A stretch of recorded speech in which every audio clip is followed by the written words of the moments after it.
নমস্কাৰ বন্ধুসকল, Guwahati university VET এণ্ট্ৰেন্সৰ apply কেনেকৈ কৰিব আহক আমি চাই লওঁ। প্ৰথমে অফিচিয়েল ৱেবছাইটত আহি যাব। এই লিংকটো মই ডেছক্ৰিপশ্যনত দি দিম। ইয়াতে আপোনাৰ নিউ ৰেজিষ্ট্ৰেশ্যন ক্লিক কৰি ফাৰ্ষ্টত নামটো দিব, ডেট অফ বাৰ্থ দিব, তাৰপাছত মেইল ID দিব, কনফাৰ্ম মেইল ID দিব, পাছৱৰ্ড যিকোনো এটা বনাই দিব, আপোনাৰ নামৰ লগত @123 দি দিব, তাৰপাছত মোবাইল নম্বৰ দিব, কনফাৰ্ম ফোন নম্বৰ দিব আৰু ইমেজ কেপচাৰটো ফিল কৰি দিব। যিটো কেপচাৰ আহে এইটো ফিল কৰি ৰেজিষ্টাৰত ক্লিক কৰিব, তাৰপাছত মেইলত OTP যাব, OTPটো এণ্টাৰ কৰি দিব। OTPটো এণ্টাৰ কৰি তলত আকৌ কেপচা আছে, সেইটো আপুনি ফিল কৰি ছাবমিট OTPত ক্লিক কৰিব, ৰেজিষ্ট্ৰেশ্যন হৈ যাব। OTPটো ফিল কৰি ছাবমিট কৰি দিম মই।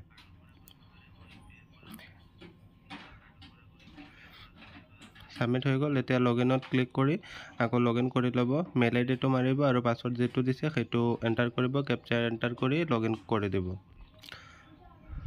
লগইন হৈ গ'ল। এতিয়া কমপ্লিট প্ৰফাইলত মাৰিব, কমপ্লিট ইয়ৰ প্ৰফাইল, এইটোত ক্লিক কৰিব। ফৰ্ম ফিল আপৰ লাষ্ট ডেট 5 তাৰিখলৈকে আছে, 5 জুলাই। তাৰ ভিতৰত ফৰ্ম ফিল আপটো কৰি ল'ব। ইয়াতে জেণ্ডাৰটো দিব, মেল ফিমেল, কেটেগৰী দি দিব, জেনেৰেল OBC SC ST, মই SC দিলোঁ। চাৰ্টিফিকেট নাম্বাৰটো দি দিব, কাষ্ট চাৰ্টিফিকেটৰ যিটো চাৰ্টিফিকেট নাম্বাৰ আছে আৰু ইছ্যু ডেট আছে সেইটো ফিল কৰি দিব।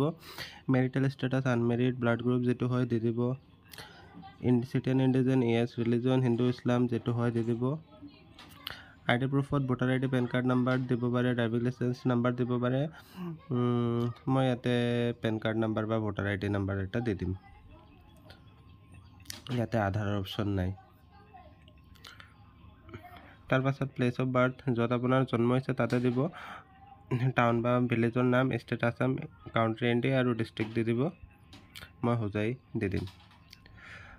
ফেমিলি ডিটেইলছত মাদাৰ্ছ নেম লিখিব, মাদাৰৰ অকুপেশ্যন দিব, কোৱালিফিকেশ্যন দিব। এইবিলাক ইম্পৰ্টেণ্ট নহয়, দিলেও হ'ব, নিদিলেও হ'ব। বাকী ফাদাৰ নেমটো দিব, ফাদাৰ মোবাইল নাম্বাৰ দিব, ফাদাৰ অকুপেশ্যন দিব। মই গভৰ্ণমেণ্ট ছাৰ্ভিচ দিছোঁ। তাৰপাছত বাকী এইবিলাক অফিচিয়েল এড্ৰেছ ডেজিগনেশ্যন নিদিলেও হ'ব, দিলেও হ'ব, আপোনাৰ ইচ্ছা। ইয়াতে ইনকামটো দি দিব, এনুৱেল ইনকাম কিমান লাখ হয়, 3 লাখ, 5 লাখ, 10 লাখ যিমান হয় দি দিব। ইয়াতে গুৱাহাটী ইউনিভাৰ্চিটি বিফৰ এইটো নদিব। বেঞ্চমাৰ্ক ডিছেবিলিটি মই নদিলোঁ। Ex servicemen sport quota, activities, spring village এইবিলাক ইয়াতে একাউণ্ট হোল্ডাৰ নামটো দিব, আপোনাৰ বেংক একাউণ্ট নাম্বাৰটো দিব, কোন বেংকৰ একাউণ্ট সেইটো বেংক নাম দি দিব, SBI বা বেলেগ বেংক, ব্ৰাঞ্চ দি দিব, যোনটো ব্ৰাঞ্চৰ একাউণ্ট সেইটো ব্ৰাঞ্চৰ নামটো লিখি দিব। মই হোজাই দি দিম। IFSC কোডটো দি দিব, পাছবুকত লিখা থাকিব IFSC কোড, IFSC কোডটো দি দিব। মোৰ SBI একাউণ্ট, মই ষ্টেট বেংকৰ নামটো দি দিছোঁ। বাকী এইবিলাক মই পাছত ফিল আপ কৰিম। ইয়াতে এড্ৰেছটো ফিল কৰিব, ফাৰ্ষ্টত ভিলেজ বা টাউন দি দিব, তাৰপাছত পোষ্ট অফিচ, পুলিচ ষ্টেচন দিব, কাউণ্ট্ৰি ইণ্ডিয়া দিব, ষ্টেট আছাম দিব, ডিষ্ট্ৰিক্টটো দি দিব, চিটিও দি দিব, কোনটো চিটিত আপোনালোকে থাকে, নিয়াৰেষ্ট চিটি দি দিব বা ডিষ্ট্ৰিক্ট নাম দিলেও হ'ব। পিনক'ডটো দি দিব, আপোনাৰ এৰিয়া পিনক'ড যিটো আপোনাৰ আধাৰ ভোটাৰ IDত থাকে সেইটো চাই দিব। প্ৰেজেণ্ট পাৰ্মানেণ্ট CM দি প্ৰচিডাৰ নেক্সট কৰিব। ইয়াতে আপোনাৰ ইলনেছ বুলি আছে, দি দিলোঁ। NCC চাৰ্টিফিকেট থাকিলে দিব, মই দিছোঁ। NSS কেম্প এইটো দি দিছোঁ। ইউনিভাৰ্চিটি এমপ্লয়ী এইবিলাকো দি দিলোঁ। Pursuing any regular course in Guwahati university এইটো মই দিলোঁ। মোৰ কোনো ৰেগুলাৰ কোৰ্চ নাই এতিয়া বৰ্তমান। টেক্স পেয়াৰ এইবিলাক আপুনি লেংগুৱেজ কি গম পায় সেইকেইটা ফিল কৰি দিব। মই ইংলিছ, হিন্দী দিলোঁ, আছামিজ, বেংগলী দি দিলোঁ। প্ৰচিডাৰ নেক্সট কৰিব। ইয়াতে ডকুমেণ্টছ আপলোড আহিব, ফটো, ছিগনেচাৰ, কাষ্ট থাকিলে কাষ্ট চাৰ্টিফিকেট দিব আৰু ID প্ৰুফ যিটো আপোনালোকে আগতে ভোটাৰ ID বা পেন কাৰ্ড দিব সেইটো আপলোড কৰিব আৰু ইনকাম চাৰ্টিফিকেট অপশ্যনেল। যদি আপোনাৰ ইনকাম বিল' হয় 1 লাখ 2 লাখ তেনেহ'লে ইনকাম চাৰ্টিফিকেট দিব, বেছি হ'লেতো আৰু নালাগে। ফটো চাইজ লিমিটটো 10 to 500 KBৰ ভিতৰত JPG ফৰ্মেটত আছে আৰু কাষ্ট চাৰ্টিফিকেটটো JPG বা PDFত দিলেও হ'ব। আপলোড কৰি প্ৰচিডাৰ নেক্সট কৰিব। ইয়াতে ছাবমিট এণ্ড লগ বুলি কৰি দিব, প্ৰফাইল লগ হৈ যাব আৰু মডিফাই নহয়, ভালকৈ চাই তাৰপাছত ফিল আপ কৰিব। ইয়াতে কোৰ্চ চিলেকশ্যন মই বেচেলৰ দি দিলোঁ, প্ৰগ্ৰামত BEd বুলি আহিব, BEd দি দিলোঁ। ইয়াতে কোনটো কলেজত আপোনালোকে ল'ব বিচাৰে সেই কলেজৰ নাম যিকোনো এটা দি দিব, পাছত আকৌ প্ৰিফাৰেঞ্চ আহিব। এটা নাম দি প্ৰচেড কৰিব। ইয়াতে প্ৰচেড কৰিলে এনেকুৱা গোটেইকেইটা কলেজ ওলাই যাব। কোনটো আপোনালোকে ফাৰ্ষ্ট ছেকেণ্ড প্ৰিফাৰেঞ্চ দিব বিচাৰে প্ৰিফাৰেঞ্চ দি দিব, যিটো আপোনালোকৰ নিয়াৰেষ্ট হয় ঘৰৰ পৰা সেইটো আপোনালোকে দি দিব। গভৰ্ণমেণ্ট প্ৰাইভেট গোটেইকেইটা আহি যাব কলেজৰ নাম। মই ইয়াতে গভৰ্ণমেণ্ট প্ৰাইভেট কেইটামান দি দিম, 4-5টামান। আপোনালোকে গোটেইকেইটাও দিব পাৰে। ইয়াতে গুৱাহাটী ইউনিভাৰ্চিটিত আপোনালোকে গোটেইকেইটা দিলেও ছেইম ফিজ হয়, 2000 ফিজ কাটিব। আছাম ইউনিভাৰ্চিটিত মই ফৰ্ম ফিল আপ কৰিছিলোঁ, তাতে 1000 ফিজ আছিলে ফাৰ্ষ্ট ইয়েৰটো, আৰু বাকী এডিশ্যনেল কলেজ এড কৰিলে সেইকেইটাৰ 250K এক্সট্ৰা পে'মেণ্ট আছিলে। ইয়াতে কিন্তু 2000ত আপোনালোকৰ গোটেইকেইটা প্ৰিফাৰেঞ্চ আহি যাব।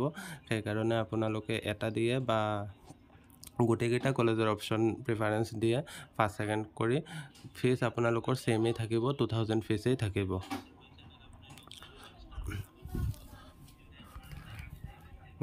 মই গোটেইকেইটা নিদিওঁ, মই কেইটামান 5-6টামান দি তাৰপাছত নেক্সট কৰি দিম। ইয়াতে চেণ্টাৰ চিলেকশ্যনটো কৰি দিব, যিটো আপোনালোকৰ নিয়াৰেষ্ট চেণ্টাৰ হয়। মই নগাঁও বুলি দি দিম।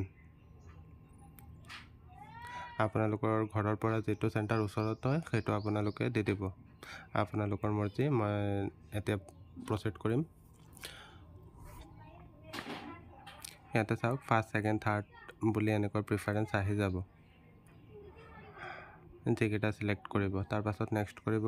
ইয়াতে এজ পাৰ NCT নৰ্মছ বুলি কোৱালিফিকেশ্যন আছে, সেইটো চিলেক্ট কৰি ল'ব। এজ পাৰ NCT নৰ্মছ মানে আপোনালোকৰ বি এডৰ এডমিশ্যনৰ কাৰণে ডিগ্ৰী বা মাষ্টাৰ ডিগ্ৰী 50% লাগে। এইটো আপোনালোকৰ থাকিব লাগে। ইয়াতে ডিগ্ৰীত মেনশ্যন কৰা নাই 50% গুৱাহাটী ইউনিভাৰ্চিটিত, কিন্তু আছাম ইউনিভাৰ্চিটি আৰু ডিব্ৰুগড় ইউনিভাৰ্চিটিতো 50% বুলি মেনশ্যন আছিলে, সেইকাৰণে 50%টো থাকিব লাগে। ইয়াতে মেট্ৰিকৰ কোৱালিফিকেশ্যনটো দি দিব, passing year, percentage, division, first second third, তাৰপাছত ইনষ্টিটিউশ্যন নেম, বৰ্ডৰ নাম, ছাবজেক্ট, তাৰপাছত হায়াৰ ছেকেণ্ডাৰী দিব, passing year, percentage, higher secondary division, first second third দি দিব যিটো হয়। বাকী ডিগ্ৰীটো পাছ বা এপেয়াৰিং যিটো হয় আপোনালোকৰ দি দিব। মই পাছ বুলি দিছোঁ, কোনটো ইয়াৰত পাছ 25ত পাছ। গ্ৰেজুৱেশ্যন উইথ অনাৰ্ছ, গ্ৰেজুৱেশ্যন ছাবজেক্টৰ নাম মই জুলজি বুলি দি দিম, আৰু গ্ৰেজুৱেশ্যন অনাৰ্ছ ছাবজেক্টটো জুলজি দিম। ইয়াতে মই আদাৰ ইউনিভাৰ্চিটিৰ পৰা পাছ কৰিছোঁ, সেইকাৰণে আদাৰ বুলি দি দিছোঁ। ডিব্ৰুগড় ইউনিভাৰ্চিটি দি দিম। গ্ৰেজুৱেশ্যন কোৰ্চৰ নাম ইয়াতে BSc বুলি দি দিম। বাকী ইয়াতে মাষ্টাৰ কোৱালিফিকেশ্যন নাই, মই এইকেইটা ফিল নকৰোঁ, মাষ্টাৰটো নালাগে। আপোনালোকৰ মাষ্টাৰ ডিগ্ৰী থাকিলে দিব পাৰে। এইটো চাওক, মই এনেকৈ ফিল কৰি লৈছোঁ। ইয়াতে জুলজি ডিগ্ৰীত জুলজি দি দিছোঁ, অনাৰ্ছত জুলজি দিছোঁ। গ্ৰেজুৱেশ্যন মই ইনষ্টিটিউশ্যনৰ নামটো দিলোঁ, তাৰপাছত ইউনিভাৰ্চিটি ডিব্ৰুগড় ইউনিভাৰ্চিটি দিলোঁ, কোৰ্চ নেম BSc দিলোঁ, গ্ৰেজুৱেশ্যনৰ ডিভিজন ফাৰ্ষ্ট বুলি দিলোঁ, আৰু পাৰ্চেণ্টেজত আপোনালোকে এনেকুৱা ফিল কৰি ল'ব 70.60, 4টা ডেচিমেল। তাৰপাছত নেক্সট কৰিব। নেক্সট কৰি ইয়াতে ডকুমেণ্টছটো আপলোড কৰি ল'ব। ডকুমেণ্টছ ক্লাছ 10ৰ মাৰ্কশ্বিট এণ্ড চাৰ্টিফিকেট এটা ছিংগল PDF-ত হ'ব লাগে 500 KBৰ ভিতৰত। হায়াৰ ছেকেণ্ডাৰীও ছিংগল PDF-ত হ'ব লাগে। মাৰ্কশ্বিট চাৰ্টিফিকেট ডিগ্ৰীও ছেইম হ'ব লাগে। মাৰ্কশ্বিট চাৰ্টিফিকেট ছিংগল PDF-ত 500 KBৰ ভিতৰত। আৰু NCT নৰ্মছ বুলি যিটো আছে সেইটোতো আপোনালোকে ডিগ্ৰীৰ মাৰ্কশ্বিটটো দি দিব। ডিগ্ৰীৰ মাৰ্কশ্বিটটো আপোনালোকে বছৰত স্কেন কৰি ল'ব, তাতে আপোনালোকৰ CGPA ফৰ্মুলাটো লিখা থাকে, সেইটো দিব লাগে। মাৰ্কশ্বিট প্লাছ চাৰ্টিফিকেটটো স্কেন কৰি তাৰপাছত আপলোড কৰি আপোনালোকে নেক্সট কৰিব। ইয়াতে গোটেইকেইটা চেক কৰি পে'মেণ্টটো কৰি দিব। পে'মেণ্ট মই UPIৰ পৰা নকৰোঁ, মই কাৰ্ড পে'মেণ্ট কৰিম। UPI পে'মেণ্টটো প্ৰব্লেম দি থাকে, পে'মেণ্টটো ফেইল হৈ যায় প্ৰায় সময়ত, সেইকাৰণে মই কাৰ্ড পে'মেণ্টটো কৰি আছোঁ। OTPটো ফিল কৰি লৈছোঁ, ছাবমিট হৈ যাব। এতিয়া মোৰ ফৰ্ম ফিল আপটো কমপ্লিট হৈ গ'ল। এইটো চাওক, মোৰ প্ৰিণ্ট আউটটো ওলাই গ'ল। প্ৰিণ্ট আপোনালোকে মাৰিলে এনেকুৱা PDF ফাইল ওলাব, সেইটো আপোনালোকে ডাউনলোড কৰি ল'ব। ঠিক আছে, ধন্যবাদ।